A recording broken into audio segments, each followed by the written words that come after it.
So quick gardening day, right? I'm out here and just kind of at the end of the day trying to pull together kind of last minute thoughts about the gardening and things that I got accomplished today. Going to go ahead and get this native bay leaf replanted. This little working station has become a lot of fun, and I'm really enjoying having this space to work in. And discovered that I had some nice bamboo processed for me to be able to tie up pepper plants. These are really good to give your pepper plants something to stand up on. I'm going to be putting these in the next couple days. Tomato plants these are not perfect for tomato plants. Especially down here in South Texas, we have quite a bit of blight in the soil because cotton's the major, one of the major commodity crops in our area. And so tomatoes really need to be kept up completely off the ground. So I'm learning a little bit more about how far to cut them off of the ground and the types of trellising that tomatoes need. So the traditional tomato cages that you can buy from the stores, terrible idea for tomatoes. They just don't work. Better like T-post trellising, wires, using hog panel, things like that are going to be better for your tomatoes. But down here in South Texas, we actually are getting to the peak of what is our fall season. So that's one of those conversations. As a matter of fact, I mentioned to someone today, in addition to the conversation about tomatoes, was that South Texas's gardens are not put to bed this time of year.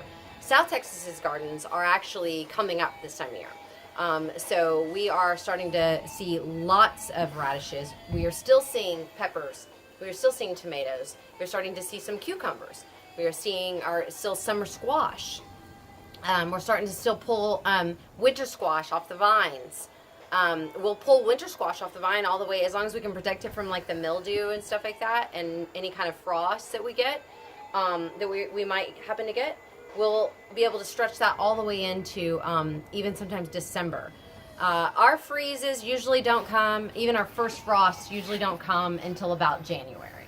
And when we get them, there might be 2 or 3 nights in the year. Last year we actually had a hard freeze that we haven't had in a really long time, and it was a very difficult year because in the same year that we had a very difficult long 48-hour freeze, we also had the day before 95-degree temperatures. So the problem in South Texas isn't even necessarily the freeze and how we handle the freeze. It's how we handle the diverse temperatures and changes in wind direction and things like that down here.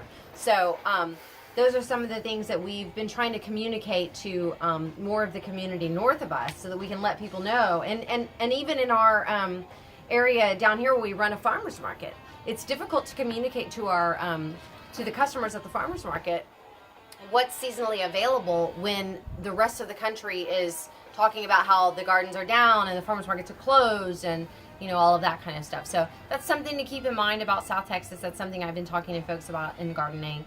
So anyways, I'm going to get back to gardening. I'm going to throw in some pea gravel, some sand. I'm going to get some of that awesome azomite that was donated to us, a little bit of fertilizer. I'm going to get this native bay leaf in the ground. Red bay is what it's actually called. And I'm terrible with the scientific names, but Persea barbonia is what it looks like this one's called. I picked this up from my friends that grow native plants and different kinds of varieties of plants that they can teach us about different kinds of edible plants that we don't even know about maybe necessarily down here. So anyway, be well. I'll see you soon.